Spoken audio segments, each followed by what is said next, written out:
ഇതാ ഇതുപോലെ മങ്ങിയിരിക്കുന്ന എൻജിൻ്റെ കവറൊന്ന് പോളിഷ് ചെയ്തിട്ട് നല്ല മിറർ ഫിനിഷ് പോലെ നമുക്കൊന്ന് ആക്കിയെടുത്താലോ. അപ്പോൾ അതെങ്ങനെയാണ് ചെയ്യുന്നതെന്ന് നമുക്കൊന്ന് നോക്കാം.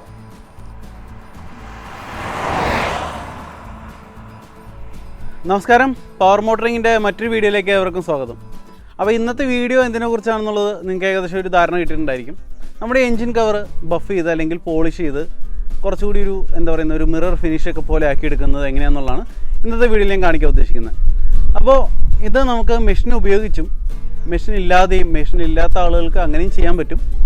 അപ്പോൾ അതെങ്ങനെയാണ് ചെയ്യുക എന്നുള്ളതാണ് ഇന്നത്തെ വീഡിയോയിൽ കാണിക്കാൻ ഉദ്ദേശിക്കുന്നത്. അപ്പോൾ വീഡിയോ തുടങ്ങുന്നതിന് മുമ്പ് വീഡിയോ ഒന്ന് ലൈക്ക് ചെയ്തേക്കുക, ലൈക്ക് ചെയ്യാൻ മറക്കണ്ട. ഇനി അതുപോലെ തന്നെ സബ്സ്ക്രൈബ് ചെയ്തേക്കുക, അതോടൊപ്പം വലതുവശത്ത് കാണുന്ന ബെല്ലൈക്കൺ ഒന്ന് പ്രസ് ചെയ്തേക്കുക.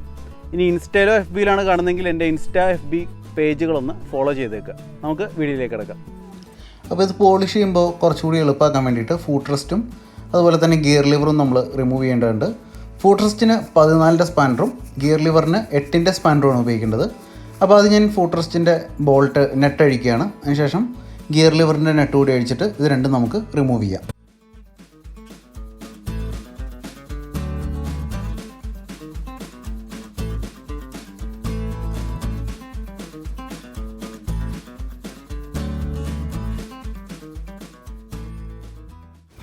ഇനി ഫൂട്ട് റെസ്റ്റിൻ്റെ നെറ്റ് അഴിച്ച ശേഷം ഒരു സ്പാൻഡറോ മറ്റോ വെച്ചിട്ട് ഇടയിൽ നിന്ന് നമുക്ക് തിക്കി എടുക്കണം. വെറുതെ പിടിച്ച് വലിച്ചാൽ പെട്ടെന്ന് പോരില്ല. കുറച്ച് നാളുകളായിട്ടൊക്കെ ചെറിയ തുരുമ്പോ റസ്റ്റിംഗ് ഒക്കെ ഉണ്ടെങ്കിൽ ഒരു സ്പാൻഡർ എന്തെങ്കിലും ഇട്ടിട്ട് ഇടയിൽ നിന്ന് തിക്കി എടുത്താൽ മാത്രമേ അത് പുറത്തേക്ക് പോരുള്ളൂ. അപ്പോൾ ഞാൻ അങ്ങനെയാണ് എടുത്തത്. ഇപ്പോൾ ഇത് ഫ്രീ ആയിട്ടുണ്ട്. ഇനി നമുക്കിതൊന്ന് കഴുകിയെടുക്കണം. ഈ ഒരു എൻജിൻ്റെ ഈ ഒരു കവർ, ഈ ഒരു ഭാഗം നന്നായിട്ടൊന്ന് പൊടിയും ചെളിയെല്ലാം കളഞ്ഞിട്ട് നന്നായിട്ടൊന്ന് കഴുകിയെടുക്കണം.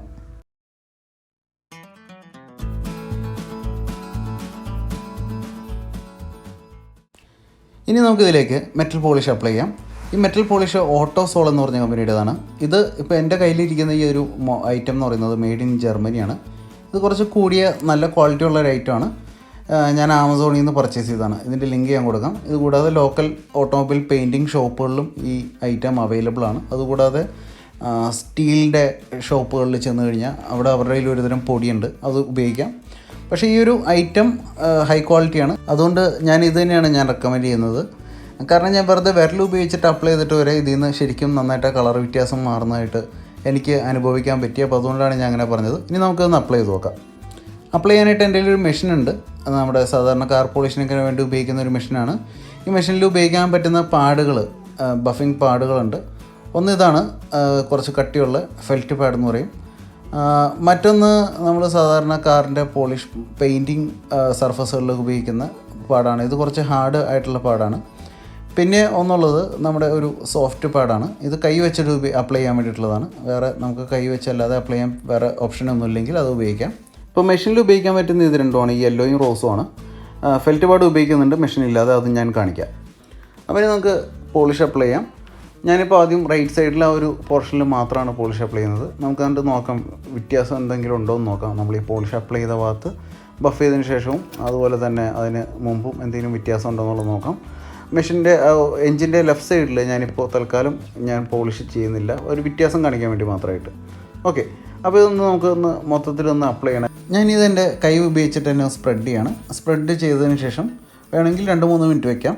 2-3 മിനിറ്റ് വെച്ചതിന് ശേഷം നമുക്ക് പോളിഷ് ചെയ്യാം. അപ്പോൾ മെഷീൻ വെച്ചിട്ട് ഞാൻ ആദ്യം ഒന്ന് പോളിഷ് ചെയ്ത് കാണിക്കാം. അതിന് ശേഷം നമുക്ക് മെഷീൻ ഇല്ലാതെയും നോക്കാം. അപ്പോൾ ഇനി പോളിഷിങ് തുടങ്ങാം. ഞാനപ്പോൾ മെഷീനിൽ എനിക്ക് ഉപയോഗിക്കാൻ പറ്റുന്നത് എനിക്കിപ്പോൾ ഫോം പാഡ് മാത്രമേ ഉള്ളൂ. ഫെൽറ്റ് പാഡ് ഉപയോഗിക്കാനുള്ള നെറ്റ് എൻ്റെ കയ്യിലില്ല, അതുകൊണ്ടാണ്. അപ്പോൾ ഫോം പാഡ് എന്ന് പറഞ്ഞു കഴിഞ്ഞാൽ പൊതുവേ സോഫ്റ്റാണ്. പക്ഷേ സോഫ്റ്റായ ഫോം പാഡുകൾ വെച്ചിട്ട് ഏറ്റവും ഹാർഡായിട്ടുള്ള ഫോം പാഡാണ് ഞാൻ എടുത്തിരിക്കുന്നത്. അതല്ല, ഫെൽറ്റ് പാഡ് ഉപയോഗിക്കാനുള്ള എന്തെങ്കിലും സംവിധാനങ്ങൾ ഉണ്ടെങ്കിൽ അത് ഉപയോഗിക്കുന്നതായിരിക്കും ഏറ്റവും ബെസ്റ്റ്.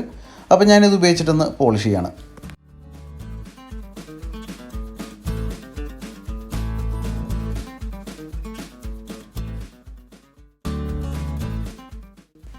അപ്പോൾ ഇതൊരു ചെയ്തതിൻ്റെ പ്രോഗ്രസ് നോക്കാം. നമ്മൾ റൈറ്റ് സൈഡ് മാത്രമാണ് ചെയ്തത്. അപ്പോൾ ഓൾമോസ്റ്റ് വ്യത്യാസം വന്നിട്ടുണ്ട്. പക്ഷേ കുറച്ചുകൂടി വർക്ക് ബാക്കിയുണ്ട്. നമുക്ക് റൈറ്റ് സൈഡും ലെഫ്റ്റ് സൈഡും നോക്കിക്കഴിഞ്ഞാൽ ഒരു വ്യത്യാസം നമുക്ക് ശരിക്കും അറിയാൻ പറ്റുന്നുണ്ട്. ഇപ്പോൾ ഇനി ആ റൈറ്റ് സൈഡിൽ തന്നെ കുറച്ച് ഭാഗത്ത് ഒന്ന് മങ്ങിയിരിക്കുന്നുണ്ട്. അതുകൂടി ഒന്ന് റെഡിയാക്കിയിട്ട് ഒന്നുകൂടി നമുക്കൊന്ന് നോക്കാം.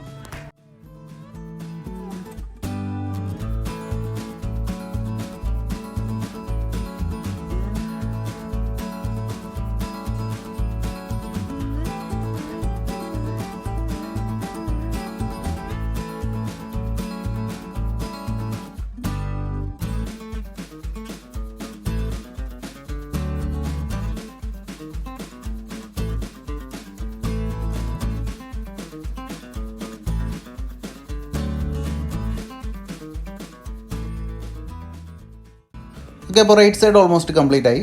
ഇനി നമുക്ക് ലെഫ്റ്റ് സൈഡ് ചെയ്യാം. ലെഫ്റ്റ് സൈഡ് മെഷീനില്ലാതെ ഈ സ്പോഞ്ച് പാഡ് ഉപയോഗിച്ചിട്ടാണ് ചെയ്യുന്നത്. ഇത് കൈ ഉപയോഗിച്ചിട്ട് ചെയ്യാം. അപ്പോൾ അതെങ്ങനെയാണെന്ന് നമുക്ക് നോക്കാം. അപ്പോൾ നേരത്തെ ചെയ്ത പോലെ തന്നെ മെറ്റൽ പോളിഷ് ലെഫ്റ്റ് സൈഡിൽ അപ്ലൈ ചെയ്ത് കൊടുക്കുന്നു. എല്ലാ ഭാഗത്തും അപ്ലൈ ചെയ്ത ശേഷം ഇനി ഈ സ്പോഞ്ച് ഉപയോഗിച്ചിട്ട് നമ്മുടെ ഈ ഫോം പാഡ് ഉപയോഗിച്ചിട്ട്, ഫോം പാഡ് എന്നാണ് ഇതിൻ്റെ ശരിക്കുള്ള പേര്, ഫോം പാഡ് ഉപയോഗിച്ചിട്ടൊന്ന് റബ്ബ് ചെയ്തെടുക്കുകയാണ്. ഇനി ഫെൽറ്റ് പാഡ് നേരത്തെ കാണിച്ചതുകൊണ്ട് പണിയുണ്ട്, അത് ഞാൻ കാണിക്കാം ലാസ്റ്റ്. ഓക്കെ, അപ്പോൾ ഇത് ജസ്റ്റ് നോക്കിയിട്ട് ഞാൻ ഫെൽറ്റ് പാഡ് കൂടി കാണിക്കാം. അപ്പോൾ അത് ഞാൻ ഓറഞ്ച് കളറ് കുറച്ച് ഹാർഡായിട്ടുള്ള ഫോമാണ് ഞാൻ ഉപയോഗിക്കുന്നത്. അപ്പോൾ അത് ഉപയോഗിച്ചിട്ട് ഞാൻ ഒന്ന് റബ്ബ് ചെയ്യുന്നു. അതിനുശേഷം ഞാൻ ആ ഫെൽറ്റ് പാഡ്, കട്ടിയുള്ള ഫെൽറ്റ് പാഡ് കൂടി ഒന്ന് ഉപയോഗിച്ച് കാണിക്കാം.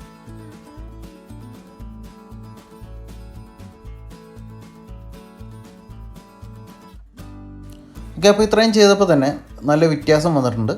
ഇനി നമുക്ക് ഫെൽറ്റ് പാഡ് ഉപയോഗിച്ച് നോക്കാം. നേരത്തെ പറഞ്ഞ ഫെൽറ്റ് പാഡ്, കുറച്ച് കട്ടിയുള്ള പാഡ്. അപ്പോൾ ഫെൽറ്റ് പാഡ് ഇട്ട് റബ്ബ് ചെയ്യുന്നതിന് മുമ്പ് ഞാൻ ഒരിക്കൽ കൂടി ഈ പോളിഷ് ഒന്നുകൂടി അപ്ലൈ ചെയ്യാണ്.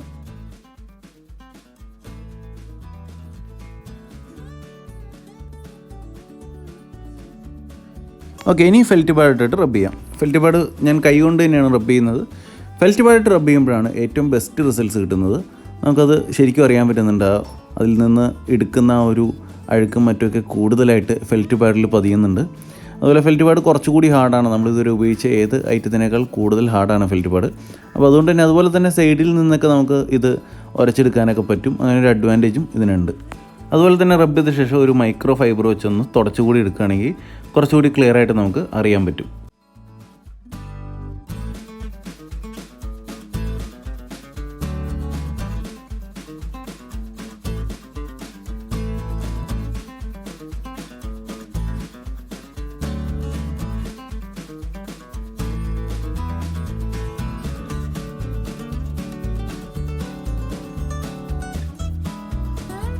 അപ്പോൾ ഇനി നമ്മൾ ചെയ്ത വർക്കിൻ്റെ റിസൾട്ട് നോക്കാം.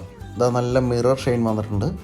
നല്ലൊരു ഭംഗി, നല്ലൊരു ക്രോം ഫിനിഷ് പോലെ തന്നെ ആയിട്ടുണ്ട്. നേരത്തെ ഒരു അലൂമിനിയം ഫിനിഷ് ആയിട്ടായിരുന്നു ഫീൽ ചെയ്യുക. ഇപ്പോൾ അതൊരു ക്രോം ഫിനിഷ് ആയിട്ട് തന്നെ നമുക്ക് ഫീൽ ചെയ്യുന്നുണ്ട്.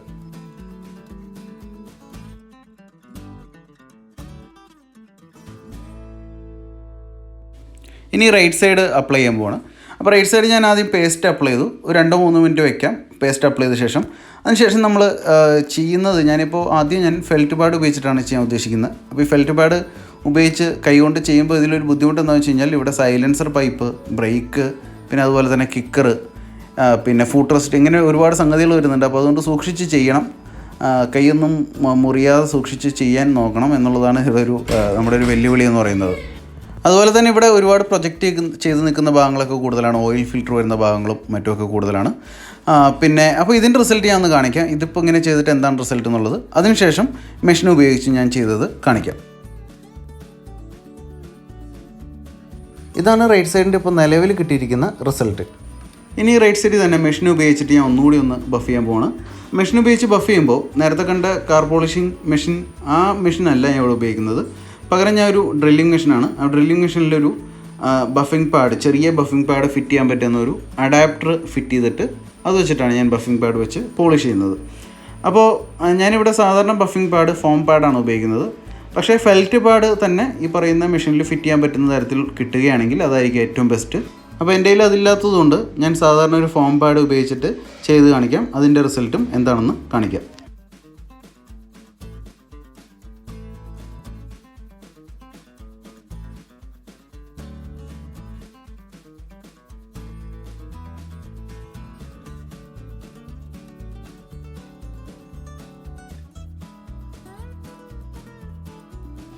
റൈറ്റ് സൈഡിൻ്റെ ഫൈനൽ റിസൾട്ട് ഇതാണ്.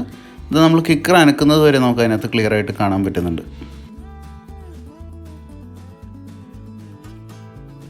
അപ്പോൾ ഇന്നത്തെ ഈ ഒരു വീഡിയോ നിങ്ങൾക്ക് ഉപകാരപ്രദമായി എന്ന് വിചാരിക്കുന്നു. അതുപോലെ തന്നെ ഇതുപോലുള്ള കൂടുതൽ ഇൻഫർമേഷൻസ് അല്ലെങ്കിൽ ഇതുപോലെ തന്നെ കൂടുതൽ വീഡിയോസ് നിങ്ങൾക്ക് കാണാൻ താല്പര്യമുണ്ടെങ്കിൽ ഈ ചാനൽ സബ്സ്ക്രൈബ് ചെയ്യാൻ മറക്കണ്ട. അതുപോലെ വീഡിയോ ലൈക്ക് ചെയ്യാത്തവരുണ്ടെങ്കിൽ വീഡിയോ ലൈക്ക് ചെയ്യാനും മറക്കണ്ട.